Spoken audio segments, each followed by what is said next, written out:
Halo semuanya, selamat datang kembali di channel Leluhur Manhwa. Di video kali ini, Mimin akan melanjutkan pembahasan manhwa yang berjudul Dewa Abadi Pertama. Bagi kalian yang baru mampir, jangan lupa klik tombol subscribe-nya, like dan lonceng agar channel ini dapat berkembang ke depannya. Mohon maaf jika ada kesalahan penyampaian kata di dalam video ini ataupun di video sebelumnya. Tanpa basa-basi lagi, langsung kita simak saja alur ceritanya. Lanjut dari episode sebelumnya, yang dimana Litian meminta ibunya untuk menjelaskan semua tentang masa lalu ibunya itu. Ibunya pun berkata bahwa Litian masih terlalu muda untuk mengetahui hal tersebut. Akan tetapi, Litian pun tetap memaksa ibunya dan berkata apakah ibunya itu tidak mempercayai Litian sehingga dirinya itu tidak mau menceritakan masa lalunya. Ibunya Litian pun hanya diam saja dan merasa ragu-ragu untuk menceritakan hal tersebut. Litian yang tidak mendengar jawaban itu pun bertekad dengan memberi janji kepada ibunya bahwa dirinya itu akan masuk ke dalam Tianfu dan menyembuhkan penyakit ibunya, tidak peduli seberapa sulit itu dilakukan. Setelah mengatakan hal itu, Litian pun menyuruh ibunya untuk istirahat duluan, dikarenakan Litian masih ingin melanjutkan latihannya. Kemudian, di halaman rumah, Laozu pun bertanya kepada Litian apakah ibunya itu sudah tidur. Litian pun menjawab sudah dan berkata kepada Laozu, waktunya mereka untuk melanjutkan latihan mereka.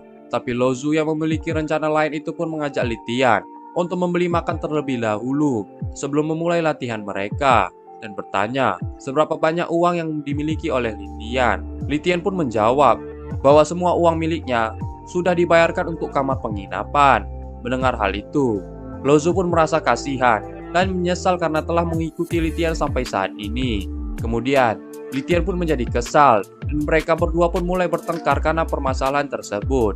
Dan di saat bersamaan, terdapat seseorang yang sedang menguping pembicaraan mereka berdua dari balik pohon. Litian pun menyadari hal tersebut dan berkata kepada Laozu bahwa ada seseorang yang sedang menguping mereka berdua. Laozu yang tidak mempercayai hal itu pun berkata untuk tidak mengalihkan topik pembicaraan mereka berdua. Litian pun tidak memperdulikan perkataan Laozu dan meneriaki orang yang di balik pohon itu untuk segera keluar. Menyadari dirinya telah diketahui, orang misterius itu pun meminta Litian untuk mengecilkan suaranya, dikarenakan dirinya itu takut mengganggu ibunya Litian yang sedang tidur. Dan pria misterius itu pun juga berkata bahwa dirinya itu mengenal Litian Ming dan menjelaskan apa yang diketahuinya itu dengan berkata bahwa dirinya itu mengetahui bahwa Litian telah mendapatkan jiwa pertempuran binatang suci. Akan tetapi, hal itu telah dicuri oleh Li Xiaoting dan juga 3 tahun yang lalu, Litian tidak memiliki basis kultivasi di akademi dan Litian saat itu berakhir dengan tragis. Tetapi, hal itu tidak menyangka Litian bahwa dirinya itu adalah orang yang pertama yang mendapatkan roh pertempuran binatang suci. Litian pun terkejut mendengar penjelasan dari pria misterius itu benar semua. Sehingga Litian pun bertanya apa tujuan pria misterius itu datang menemuinya. Pria misterius itu pun mengeluarkan sebuah benda kepada Litian dan di saat bersamaan meminta Litian untuk menjaga ibunya. Kemudian, pria itu pun memberikan benda itu kepada Litian dan berkata bahwa dengan benda itu, dirinya itu dapat menemukan posisi Litian dengan syarat Litian harus menghancurkan benda itu dalam keadaan darurat dan benda itu hanya bisa digunakan sekali saja. Litian pun menerima benda itu dan berterima kasih kepada pria tersebut sambil berkata bahwa Litian juga berjanji untuk melindungi ibunya sampai mati. Kemudian, pria itu pun izin pamit untuk pergi meninggalkan penginapan Litian. Akan tetapi, Litian pun meminta pria itu untuk berhenti dan memanggil nama Chen kepada pria itu. Mendengar dirinya telah diketahui, Chen pun terkejut dan bertanya apakah Litian masih membutuhkan bantuan lagi. Litian pun meminta kepada Chen untuk memberikannya pinjaman uang. Mendengar hal itu, Chen pun tertawa dan menjadi teringat dengan perilaku ibunya Litian di masa lalu, yang dimana di saat itu Wei Jing juga meminta pertolongan kepada Chen dikarenakan anggur yang dimilikinya telah habis. Mendengar cerita itu, Litian pun berterima kasih kepada Chen dan berjanji kepada Chen bahwa di masa depan, Litian akan membayar uang yang dipinjamnya itu dari Chen sebanyak 10 kali lipat dari jumlah yang dipinjamkan dan berkata bahwa Litian akan mengganti uangnya itu paling lama adalah 1 tahun. Mendengar hal itu, Chen pun bertanya apakah Litian yakin dengan perjanjiannya itu. Litian pun menjawab dengan memberikan Laozu sebagai jaminan hutangnya. Laozu yang tiba-tiba diangkat itu pun menjadi kesal dan memperingati Litian untuk tidak bermain-main dengannya. Chen pun melihat dengan dekat ke arah Laozu dan berkata kepada Litian, "Ini sulit dipercaya, ayahmu ini Pasti kalau direbus pasti sangat enak. Sepakat, aku ingin mempertimbangkannya untuk meminjamkanmu lebih banyak. Seberapa banyak yang mampu kau bayar? Litian pun menjawab, jika dirinya itu diperbolehkan. Maka Litian meminta sebanyak yang bisa dipinjamkan oleh Chen. Chen pun langsung memberi sekantung besar uang kepada Litian. Jika kau punya nyali, maka ambillah, ucap Chen. Lalu, Chen pun melompat pergi dari kediaman Litian dan berkata untuk ingat akan janji Litian untuk menggantinya sebanyak 10 kali lipat, dan meminta Litian untuk tidak menceritakan kepada ibunya bahwa Chen datang menemui Litian. Setelah Chen pergi, Lo Zu yang penasaran itu pun meminta Litian untuk melihat seberapa banyak uang yang diberikan oleh Chen. Litian pun langsung membukanya dengan semangat, dan ketika dibuka, Litian pun melihat banyak bola gio api yang berjumlah 1000 buah di kantung itu.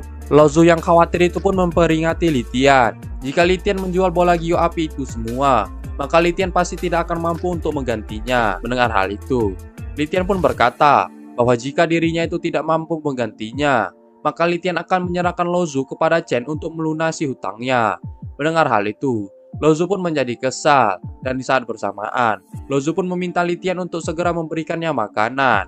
Keesokan paginya, di tempat yang bernama Xincheng Taingong, Lo Zu yang penasaran itu pun bertanya kepada Litian, kenapa dirinya itu diajak untuk pergi ke tempat itu. Litian pun menjelaskan bahwa di tempat itu adalah pusat dari komersial di Yandu, dan jika mereka pergi ke sana, maka mereka akan dapat membeli item pertempuran di level manapun. Karena jika mereka ingin lulus ujian aula dan mendapatkan tempat di peringkatan, maka pertempuran tingkat binatang tidaklah cukup untuk ke sana. Dikarenakan hal itu, mereka pun harus mencapai tingkat atas terlebih dahulu. Mendengar rencana Litian, Lo Zu pun meminta kepada Litian agar dirinya itu menghemat uang yang dipinjam sebelumnya. Kemudian, sesampainya di dalam, Litian pun mencari item yang dibutuhkan. Akan tetapi, melihat harga yang terlalu mahal, Litian pun hanya mengambil beberapa item saja. Lo Zu pun berkata kepada Litian untuk membeli satu item tingkat 1 saja, dan kembali meminta kepada Litian untuk tidak membuang-buang uangnya. Mendengar hal itu, Litian pun berkata bahwa saat ini mereka tidak dapat menyimpan uang tersebut demi untuk memiliki kemampuan penghancur agar memenuhi syarat. Dan Litian pun juga berkata, hal itu akan menyisakan sedikit uang saja. Mendengar perkataan Litian, Lo Zu pun menjadi sedih dan bertanya, apakah mereka memang harus menghabiskan semuanya. Litian pun berkata kepada Lo Zu bahwa dirinya itu tidak perlu mengkhawatirkan hal tersebut, karena Litian akan memilih beberapa produk kelas menengah yang tidak populer dan tidak laku saja. Beberapa saat kemudian, Litian pun telah menemukan buku teknik yang ingin dibelinya. Litian pun berkata bahwa semua buku itu hanya menghabiskan 470 giok kuning saja. Mendengar hal itu, Lo Zu pun menjadi kesal, dikarenakan uang yang baru saja dipinjamnya itu hanya tersisa setengah saja. Litian pun menyuruh Lo Zu untuk tidak perlu mengkhawatirkan hal tersebut, dan kemudian Litian pun mengajak Lo Zu untuk membayar item yang telah mereka ambil. Akan tetapi, di saat Litian ingin membayar item itu, Chen Yao pun muncul dan memanggil Litian. Litian pun melihat ke arah Chen Yao dan mengingat perkataannya sebelumnya, yang dimana Chen Yao berkata bahwa dirinya itu tidak mengenali Litian. Kemudian, Chen Yao pun bertanya apa yang dilakukan Litian di tempat tersebut. Litian pun berpura-pura tidak mengenali mereka dan bertanya apakah mereka bertiga mengenal Litian. Kedua rekannya Chen Yao pun tertawa dan berkata bahwa saat ini tidak mungkin tidak ada yang mengenal Litian atas kejadian di masa lampau. Lalu, Chen Yao pun menghampiri Litian dan meminta Litian untuk tidak usah berpura-pura bodoh. Dan kemudian, Chen Yao pun menghina ibunya Litian sebagai wanita tua dan meminta Litian untuk tidak mempertemukan ibunya itu kepada ibunya Chen Yao. Litian pun menjadi kesal dan memperingati Chen Yao untuk tidak mengatakan hal tersebut, bukannya meminta maaf. Chen Yao pun kembali menghina ibunya Litian dan bertanya apakah Litian mengajaknya untuk berperang. Litian pun mengiyakan perkataan Chen Yao barusan dan menantang Chen Yao untuk berperang. Kemudian, Chen Yao pun kembali bertanya kepada Litian apa yang dilakukannya di Istana Bintang yang merupakan toko teknik tingkat sumber yang sangat mahal. Rekannya Chen Yao pun berkata bahwa Litian datang ke tempat itu untuk mencuri buku teknik. Mendengar hal itu, Litian pun berkata, mencuri? Aku sangat mengagumi imajinasimu. Aku terlalu malas untuk peduli padamu. Aku harus buru-buru kembali berlatih. Selamat tinggal. Setelah mengatakan hal itu, Litian pun berjalan pergi meninggalkan mereka bertiga. Chen Yao pun berteriak di ruangan itu dengan berkata bahwa Litian adalah seorang pencuri dan meminta penjaga untuk menangkapnya. Mendengar suara itu, para penjaga pun langsung mencegat Litian dan meminta Litian untuk mengembalikan semua apa yang diambilnya. Akan tetapi, Litian pun menanggapi hal itu dengan santai dan mengeluarkan sekantung giok kuning yang dibawanya. Litian pun memberikan kantung itu kepada penjaga tersebut dan bertanya, apakah giok kuningnya itu sudah cukup untuk membayar buku teknik yang dibawanya. Melihat hal itu, Kenyon dan teman-temannya itu pun terkejut dan tidak bisa berkata sepatah kata pun. Para penjaga itu pun langsung meminta maaf kepada Litian dan segera mengambil kantung itu untuk menerima pembayaran dari Litian. Litian pun memaafkan mereka dan meminta kepada mereka untuk tidak mengulangi hal itu lagi kepadanya. Setelah Litian pergi, Chen Yao dan teman-temannya yang tidak menyangka Litian punya uang itu pun menjadi kebingungan dan bertanya-tanya dari mana Litian bisa mendapatkan uang sebanyak itu. Kemudian, Litian pun telah membeli sebuah rumah dan hal itu pun membuat dirinya menjadi lega. Karena dengan cara tersebut, mereka bisa tinggal di Yandu dengan aman. Lao Zu pun menyetujuinya, dikarenakan dirinya itu pun juga merasakan hal yang sama. Kemudian, Litian pun mengajak Lao Zu untuk memulai latihan mereka secara gila-gilaan sebelum ujiannya dimulai, sehingga uang yang mereka habiskan tidaklah sia-sia. Mendengar hal itu, Lao Zu pun menyetujuinya dan meminta Litian untuk memakan semua pil yang tersisa, sehingga Litian bisa menembus kerana Biswen tingkat ke-8 dalam satu nafas. 2 hari kemudian, di kantor pendaftaran ujian aula, Litian pun mendaftarkan dirinya itu kepada panitia pendaftaran dengan memperkenalkan dirinya. Panitia pendaftaran yang mengenali Litian itu pun bertanya, kenapa Litian kembali ke tempat itu. Litian pun menjawab sambil mengeluarkan tiket masuknya dengan berkata bahwa dirinya itu berencana untuk kembali ke akademi lagi.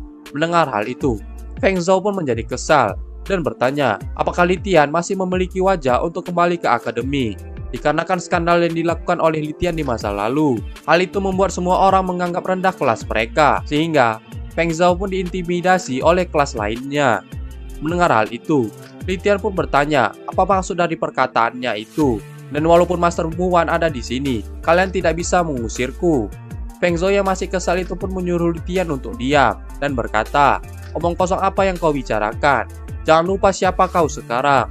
Litian yang mendengar hal itu pun menjawab, menurutmu aku ini siapa? Jika aku memiliki tiket masuk yang doang, aku memiliki hak untuk melamar yang memenuhi syarat untuk mendaftar. Jadi kau tidak bisa mengusirku dari sini. Sister King Yu, mohon bersikaplah adil. Aku sudah menunggu selama 3 tahun untuk momen ini. King Yu pun membenarkan perkataan Litian dan meminta Feng Zhao untuk tenang, dikarenakan mereka saat ini hanya menjalankan tugas yang diberikan oleh master mereka. Mendengar perkataan King Yu, Feng Zhao pun kembali duduk di kursinya, dan di saat bersamaan, King Yu pun sudah mendaftarkan Litian untuk ujian akademi. Litian pun mengucapkan terima kasih, dan berjalan pergi meninggalkan pos pendaftaran tersebut. Kemudian, di perjalanan masuk ke dalam aula tempat ujian, Lao Zu yang muak melihat tingkah Litian itu pun berkata, kau masih saja mengejek orang seperti biasa, benar-benar buruk. Litian pun bertanya, apa kau belum terbiasa? Apakah kau tidak melihat aku begitu menikmatinya? Kemudian, di dalam arena ujian, Lao Zu yang melihat sekitar arena itu pun menjadi terpukau dan tidak menyangka bahwa begitu banyak orang yang mengikuti ujian tersebut. Litian pun berkata kepada Lao Zu bahwa tidak semua yang datang ke tempat itu adalah kandidat ujian. Banyak dari mereka adalah penonton. Kemudian, seorang wanita pun muncul dan memberikan penjelasan kepada semua peserta yang akan mengikuti ujian. Dia pun berkata bahwa aturan dari ujian itu adalah bahwa peserta harus mengoleskan darah binatang pendamping mereka di batu bintang yang ada di samping wanita itu untuk mengevaluasi tingkat dan ranah binatang pendamping mereka. Dan wanita itu pun juga berkata bahwa bagi binatang pendamping yang berada di ranah di bawah 5 bintang, mereka akan langsung didiskualifikasi. Mendengar peraturan itu, Litian pun berkata bahwa tahap pertama ini berbeda dengan tahun-tahun sebelumnya, sehingga Litian pun meminta darah milik Lao Zu. Lao Zu pun menjadi kesal dan berkata bahwa Litian harus membayar setetes darahnya itu jika dirinya mau. Kemudian, gadis pengisi acara tadi pun kembali berkata dengan memperkenalkan juri dari tahap pertama kepada semua peserta ujian, yaitu Master Musui. Para peserta ujian dan murid yang melihat kecantikan dari Musui itu pun bersorak gembira dan memuji-muji master tersebut. Musui yang sedang duduk dengan elok itu pun meminta kepada semua peserta baru untuk memberinya sedikit hiburan pada saat ujian berlangsung. Litian yang melihat master lamanya itu pun berkata bahwa dari dulu sampai sekarang, masternya itu tidak mengalami perubahan. Lozu yang menyadari sesuatu itu pun berkata kepada Litian bahwa dirinya akhirnya mengerti kenapa Litian ingin mengikuti ujian aula karena ingin masuk ke kelas Master Musui. Mendengar perkataan Lozu, Litian pun menjadi kesal dan mereka berdua pun kembali bertengkar. Tiba-tiba, rekan dari Chen Yao pun datang menghampiri Litian dan bertanya kenapa Litian ada di aula ujian tersebut. Dan di saat bersamaan, mereka berdua pun merendahkan Litian. Litian yang melihat mereka berdua itu pun mengelahaikan napasnya dan berkata bahwa dirinya itu tidak peduli dengan perkataan mereka berdua dan meminta kepada mereka berdua untuk meninggalkan Litian sendirian. Pria bertubuh besar itu pun menjadi kesal dan menghampiri Litian dan bertanya, apakah Litian ingin mencari mati? Litian tanpa rasa takut itu pun bertanya, apakah dirinya itu mau diusir oleh Master Academy karena berani menyentuh Litian. Pria besar itu pun menjelaskan bahwa Chen Yao terlalu malas untuk peduli dengan Litian. Akan tetapi, dirinya itu berbeda, sehingga jika Litian berani menyinggungnya, maka pria besar itu pasti akan mencubit Litian sampai mati. Mendengar hal itu, Litian pun menantang pria besar itu dengan berkata, kalau kau mau cubit aku, ayo cubit sekarang. Nah, sampai di sini saja pembahasan di video kali ini. Sampai jumpa di video-video Mimin selanjutnya, and see you!